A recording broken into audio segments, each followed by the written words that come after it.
والصلاة والسلام على سيد المرسلين وعلى آله وصحبه أجمعين. سبحانك لا علم لنا إلا ما علمتنا إنك أنت العليم الحكيم. سبحانك لا فهم لنا إلا ما فهمتنا إنك أنت الجواد الكريم. قل رب زدني علما. أعوذ بالله من الشيطان الرجيم.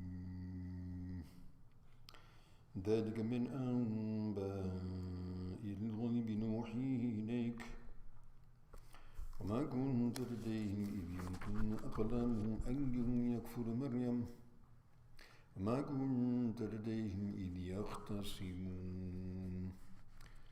صدق الله مولانا العظيم.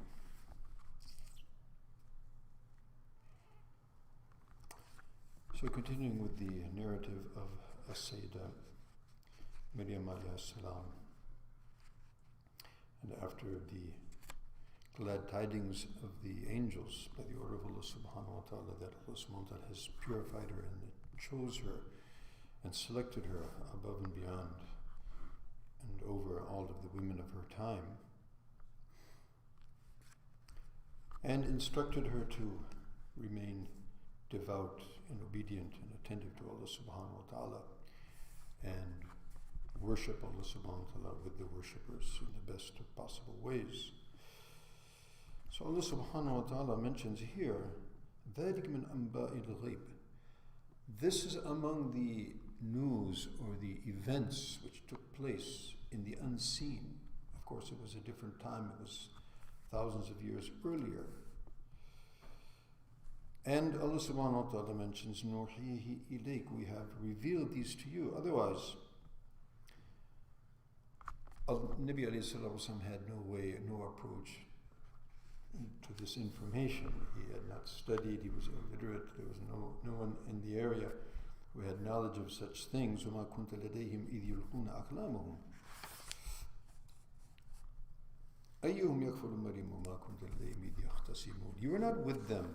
As we mentioned, we alluded earlier that there was the drawing of lots to see who would be the guardian of Miriam. Everyone was very keen to have that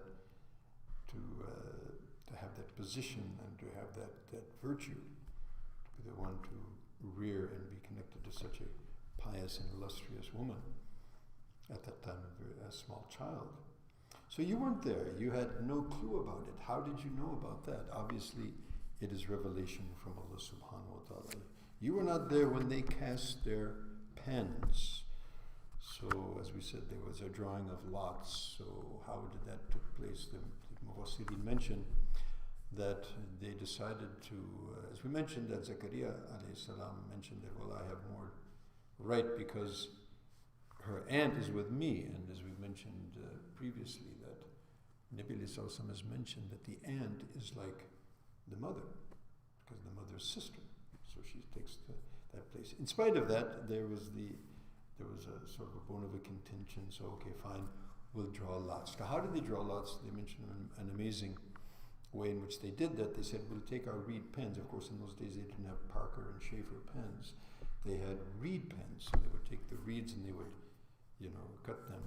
And this is a practice which the calligraphers up until now, they still do that. So they said, okay, we'll throw our pens into the water, and whichever pen flows against the current of the water, which would be a miraculous thing to take place, that would be the one. And it so happened, as they mentioned, Wallahu Alam, that it was Zakaria's pen that flew in and proceeded against the current, and so obviously it was a clear sign that it was for him. Okay, so what about drawing lots? Is that acceptable in our Sharia or not? So in terms of drawing lots, to see who will have a right for something which is already designated in Sharia, obviously that's not going to work. That's a kind of gambling which is unacceptable. Now, drawing of lots took place, in fact, Nabi alayhi salatu wasalam, when he would travel. So having 9 wives, so every one of them would like to travel. So how was it selected? So they used to, in fact, draw lots because any one of them would have an equal right for that. So whoever lot came out, Nabi alayhi salatu would travel with that particular al-Mu'mineen. Similarly, if we have, for example, if there is a plot which has been bequeathed to inheritors, and there's sections, and there's differences. So somebody has to take the east section, somebody has to take the west section, etc. So how do we decide that? So in such a case, there's equal portions, and so those can be decided by the drawing of lots. So there would be any preferential treatment that would be objectable. So that's the Hukum Sharia in terms of our Sharia. So this was the way in which Maryam alayhi salam came decisively to the lot of Sayyid Zakaria alayhi salam, and inshallah we'll continue with the amazing childbirth inshallah. Hopefully tomorrow bi'idhnillahi ta'ala. Subhanaka wa bihamdika ashhadu an la ilaha illa anta astaghfiruka wa atubu ilayk. Assalamu alaikum.